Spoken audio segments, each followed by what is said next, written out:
The objectives of the Aerospace Safety Program are to verify that SNAP reactor systems meet the specified safety criteria, and thus ensure that adequate nuclear safeguards exist within the SNAP program through the factory-to-launch sequence, which includes handling, transportation, assembly, launch,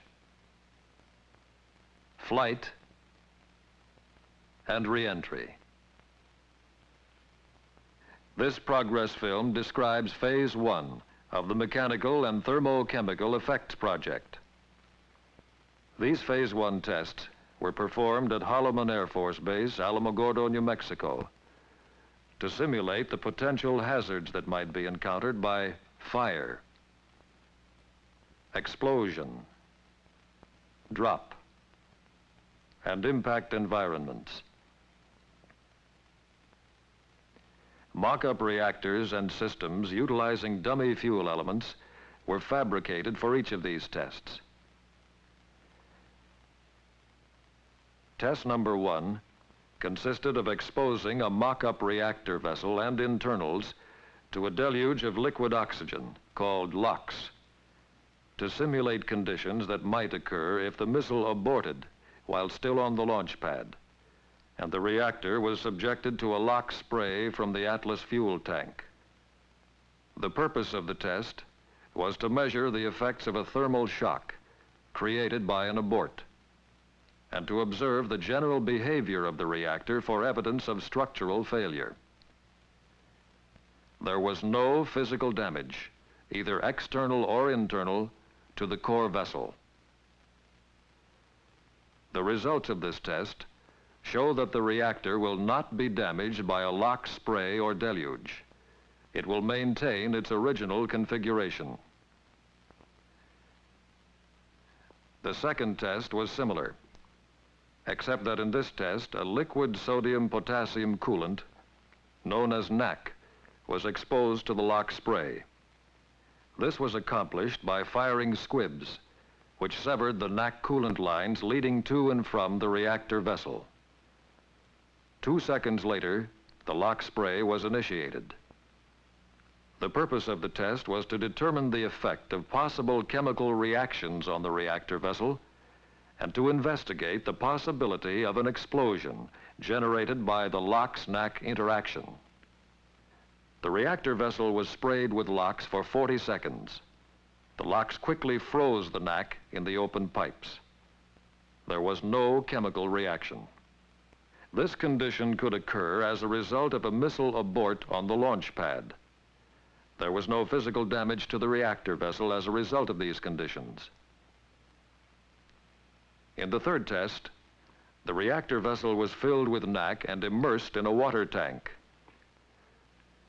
Shortly after immersion, the NaC was released by purposely rupturing the inlet and outlet pipes with squibs. A violent explosion occurred, which shattered the water tank. During this test, the reactor maintained its original configuration.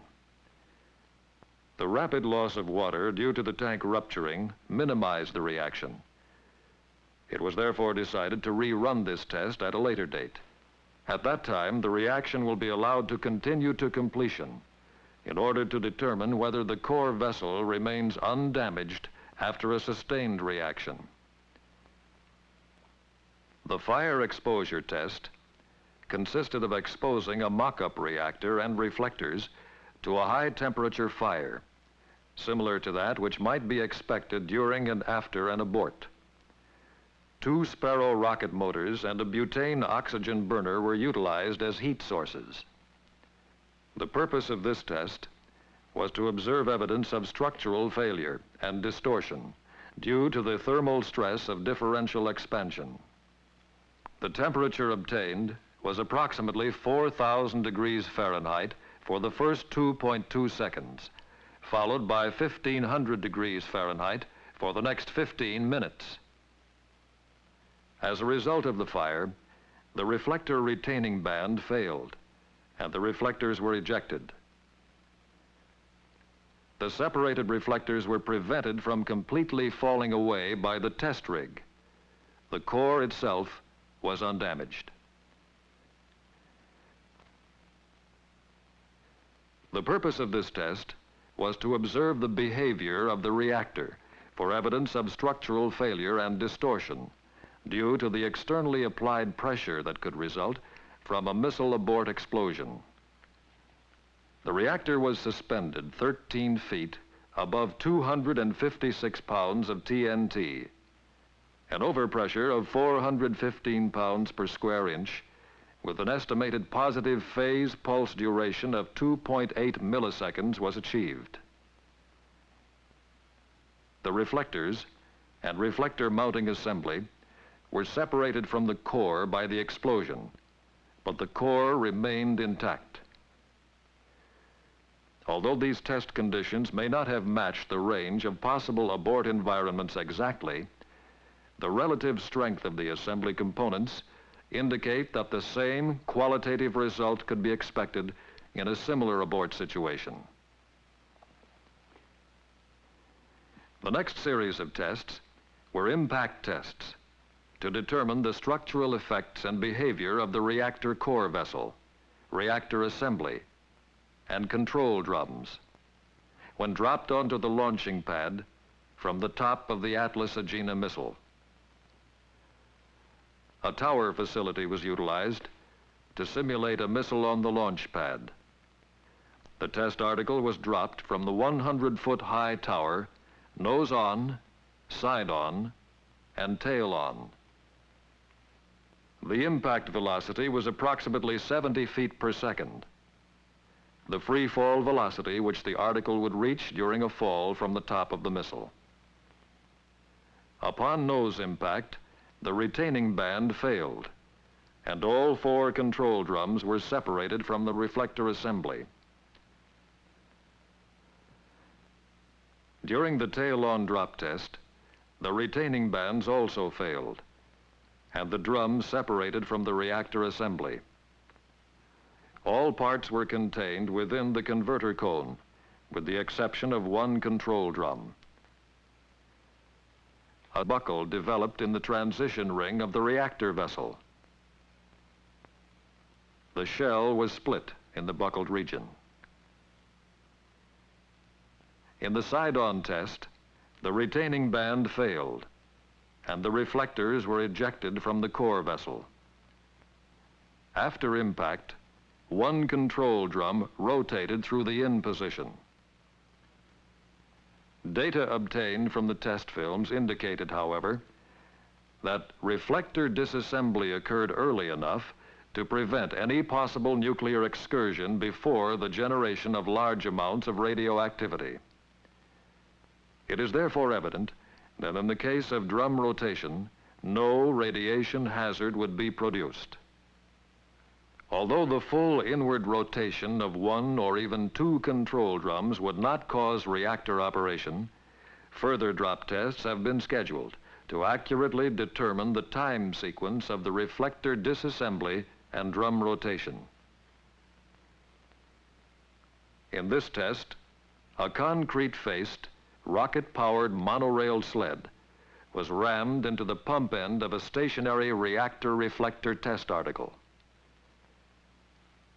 This test was conducted to determine the structural effects of a reactor assembly impact onto concrete as a result of a missile abort at high altitudes.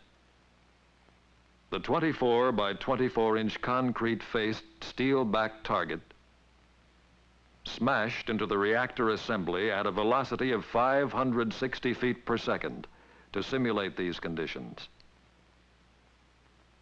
The test article was completely destroyed upon impact, and total dispersal of the reactor parts occurred.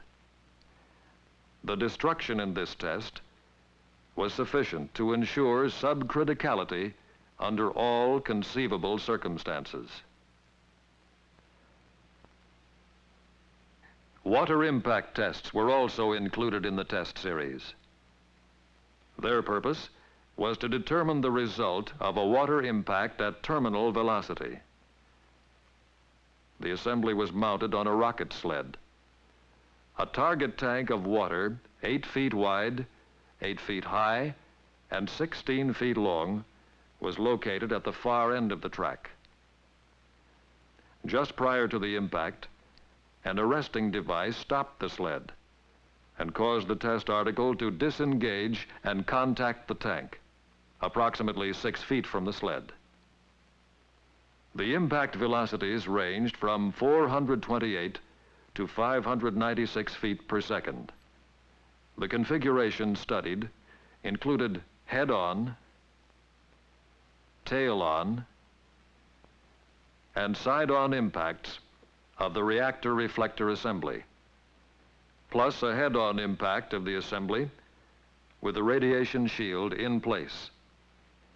In all cases, the reflectors were immediately ejected upon impact. The core vessel sustained varying degrees of damage.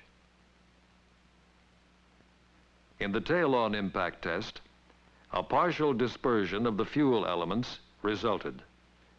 In no instance, however, was the fuel element array sufficiently disturbed to ensure a non-critical configuration if the reactor was immersed in water.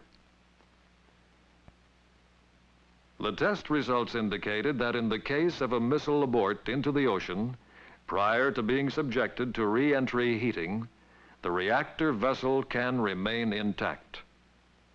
The effect of re-entry heating on structural integrity, which would result from an abort above 100,000 feet, has yet to be determined.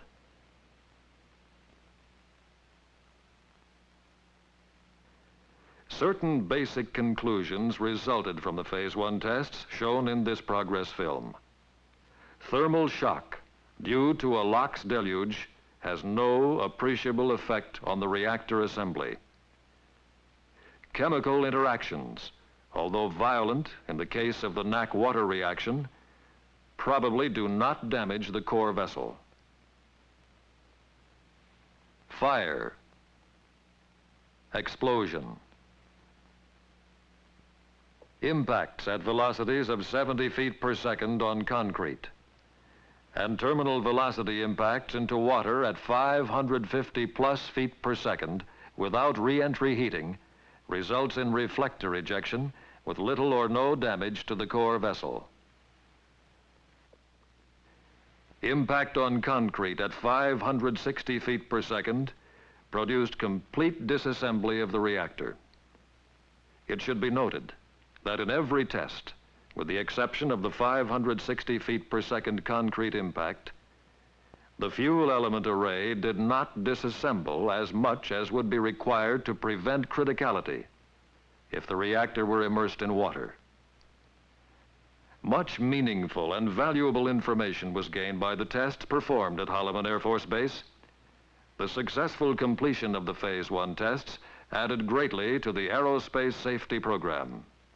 Many additional tests are planned, including the Phase 2 ground testing program, which will include those additional tests shown to be necessary by the NAC water interaction immersion,